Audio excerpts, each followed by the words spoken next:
सर्दियों में ज्यादा बढ़ते हैं अवसाद के लक्षण।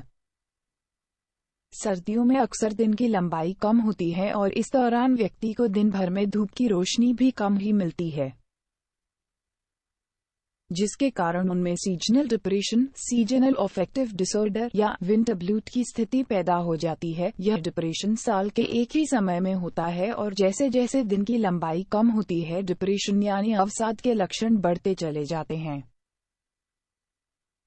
सर्काडियन रिदम, जैविक घड़ी। सर्दियों में धूप की रोशनी कम होना सीजनल अफेक्टिव डिसऑर्डर (एसएडी) का कारण बन सकता है। धूप कम मिलने से शरीर की जैविक घड़ी प्रभावित होती है और व्यक्ति डिप्रेशन के लक्षण महसूस करने लगता है।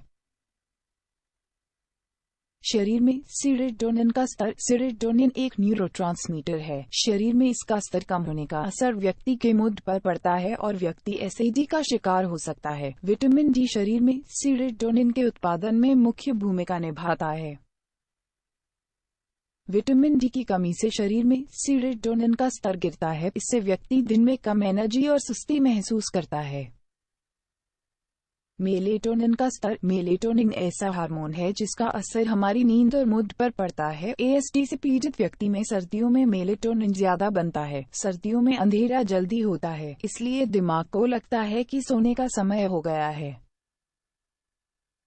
इसलिए शरीर मेलेटोनिन का उत्पादन जल्दी शुरू हो जाता है। सर्दियों में सुबह के समय भी धूप कम रहती है, इसलिए शरीर में मेलेटोनिन का स्तर ज्यादा हो जाता है और व्यक्ति दिन में भी सुस्ती महसूस करता है। हाइपोथैलेमस। धूप हाइपोथैलेमस को उत्तेजित करती है। हाइपोथैलेमस दिमाग का वही हिस्सा है जो नींद, मूड और भूख पर नियंत्रण रखता है।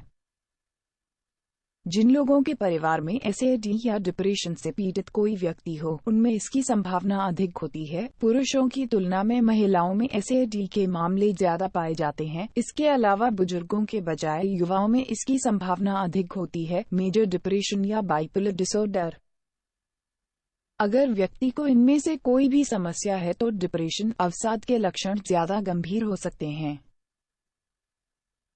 एसिडी के लक्षण: कम एनर्जी महसूस करना, सुस्ती या आलस महसूस करना, एकाग्रता में कमी, सोने में परेशानी, निराशा या अपराधबोध महसूस करना, आपको जो काम कभी अच्छे लगते थे उनमें रुचि खो देना, भूख या वजन में बदलाव, लगभग रोजाना दिन के ज्यादातर समय डिप्रेशन महसूस करना।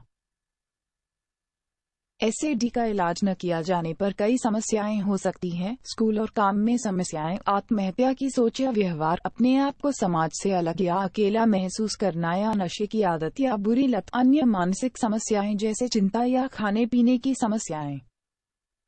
इसका उपचार: एंटी डिप्रेसेंट। डिप्रेशन और कभी-कभी एसिडी के गंभीर मामलों में इलाज के लिए एंटी डिप्रेसेंट दवाएं दी जाती हैं। सर्दियों में अगर लक्षण शुरू होने से पहले ये दवाएं शुरू कर दी जाएं तो परिणाम बेहतर हो सकते हैं। इन्हें बसंत का मौसम शुरू होने तक जारी रखना चाहिए। Light therapy. 1980 के दशक से ही लाइट थेरेपी को एसिडी के लिए अच्छा इलाज माना जाता है। धूप की कमी के कारण होने वाली इस समस्या को दूर करने के लिए मरीज को कृत्रिम रोशनी दी जाती है। सुबह के समय लाइट बॉक्स के सामने बैठने से मरीज को लक्षणों में आराम मिलता है। साइकोथेरेपी, सीबीटी या कॉग्निटिव बिहेवियर थेरेपी साइकोथेरेपी का एक प्रकार है जो एसिडी के इलाज में बेहद फायदेमंद है। पारंपरिक सीबीटी का इस्तेमाल एसिडी के लिए किया जाता है। इसमें व्यक्ति के नकारात्मक सोच या विचारों को पहचाना जाता है और बिहेवियर एक्टिवेशन नामक तकनीक से उसमें सकारात्मक सोच को प्रोत्साहित किया जाता है।